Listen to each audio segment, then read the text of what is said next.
اعوذ باللہ من الشیطان الرجیم بسم اللہ الرحمن الرحیم۔ سورۃ ہود آیت نمبر 32۔ قالوا يا نوح قد جادلتنا فأكثرت جدالنا فأتنا بما تعدنا إن كنت من الصادقين۔ ترجمہ، انہوں نے کہا کہ اے نوح، تم ہم سے بحث کر چکے اور بہت بحث کر چکے، اب اگر تم سچے ہو تو لے آؤ وہ عذاب جس کی دھمکی ہمیں دے رہے ہو۔ تفسیر۔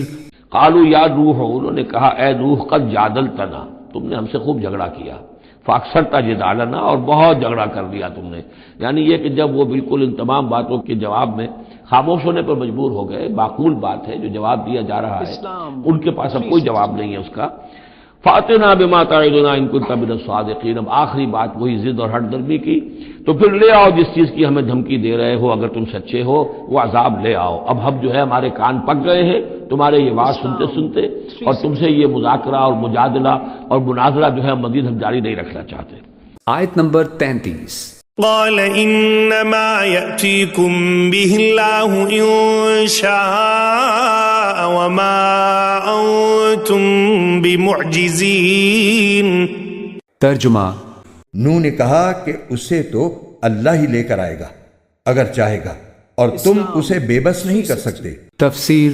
قال انما یاتیکم بہ اللہ، انہوں نے فرمایا کہ وہ لائے گا تمہارے اوپر اللہ انشاء، اگر وہ چاہے گا، وما انتم بمعجزین، اور پھر تم اس کو تھکا نہیں سکو گے بھاگ کر، یعنی تم اسے ہرا نہیں سکو گے، تم اس سے بچ کر بھاگ نہیں سکو گے۔ آیت نمبر 34۔ ولا ينفعكم نصحي إن أردت أن أنصح لكم إن كان الله يريد أن يغويكم هو ربكم وإليه ترجعون۔ ترجمہ، اگر میں تمہاری خیر خواہی کرنا چاہوں تو میری خیر خواہی اس صورت میں تمہارے کوئی کام نہیں آ سکتی جب اللہ ہی نے تمہاری ضد اور ہٹ دھرمی کی وجہ سے تمہیں گمراہ کرنے کا ارادہ کر لیا ہو۔ وہی تمہارا پروردگار ہے اور اسی کے پاس تمہیں واپس لے جایا جائے گا۔ تفسیر۔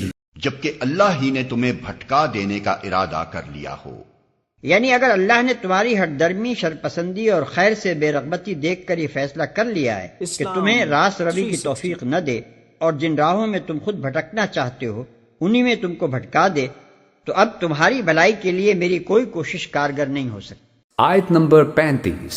ام يقولون افتراه قل ان افتريته فعلي اجرامي وانا بريء مما تجرمون۔ ترجمہ، بھلا کیا عرب کے یہ کافر لوگ کہتے ہیں کہ محمد صلی اللہ علیہ وسلم نے یہ قرآن اپنی طرف سے گھڑ لیا ہے؟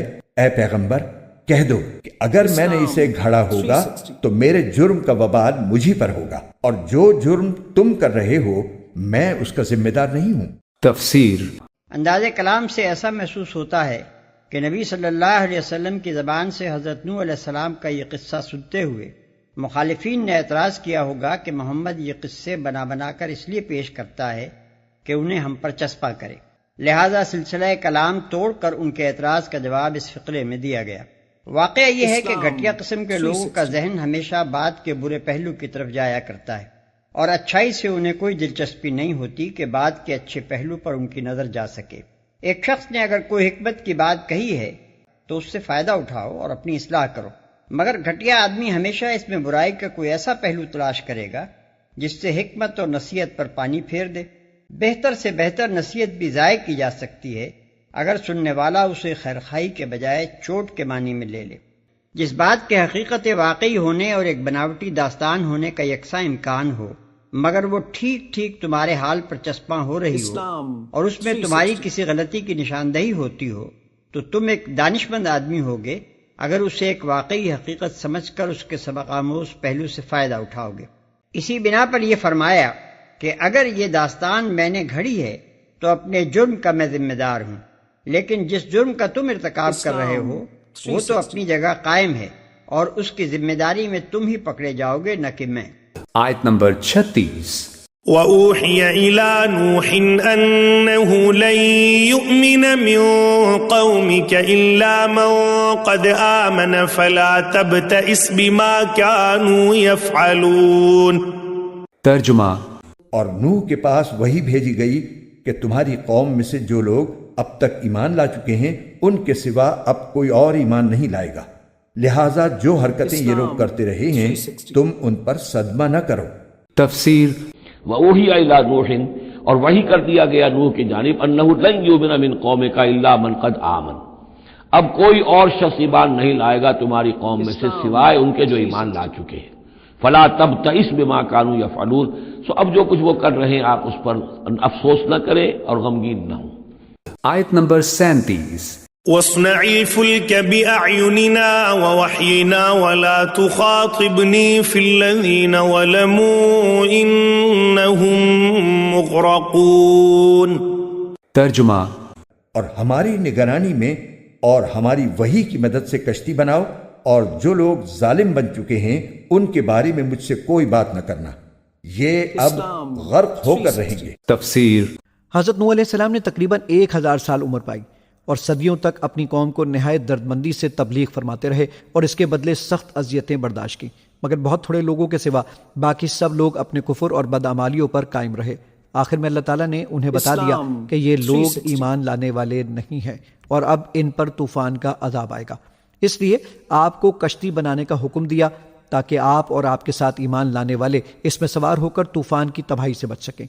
بعض مفسرین نے فرمایا ہے کہ کشتی سازی کی صنعت سب سے پہلے حضرت نوح علیہ السلام نے وحی کے ذریعے شروع فرمائی تھی اور پہلی بار 3 منزلہ جہاز تیار کیا تھا.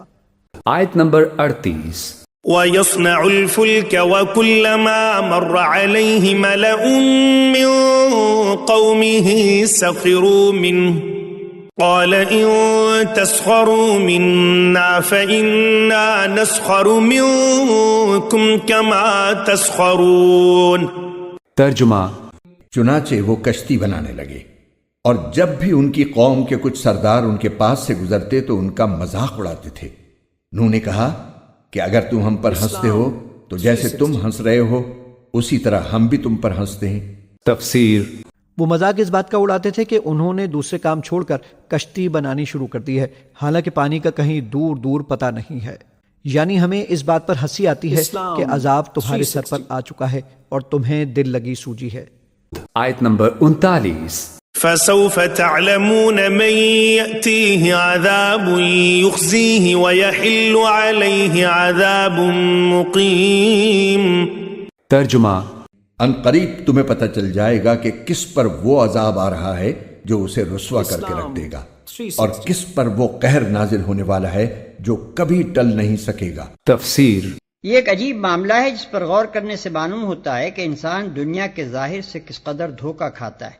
جب نوح علیہ السلام دریا سے بہت دور خشکی پر اپنا جہاز بنا رہے ہوں گے تو فی الواقع لوگوں کو یہ ایک نہایت مضحکہ خیز فعل محسوس ہوتا ہوگا، اور وہ ہنس ہنس کر کہتے ہوں گے کہ بڑے میاں کی دیوانگی آخر کو یہاں تک پہنچی کہ اب آپ خشکی میں جہاز چلائیں گے. اس وقت کسی کے خواب و خیال میں بھی یہ بات نہ آ سکتی ہوگی کہ چند روز بعد واقعی یہاں جہاز چلے گا.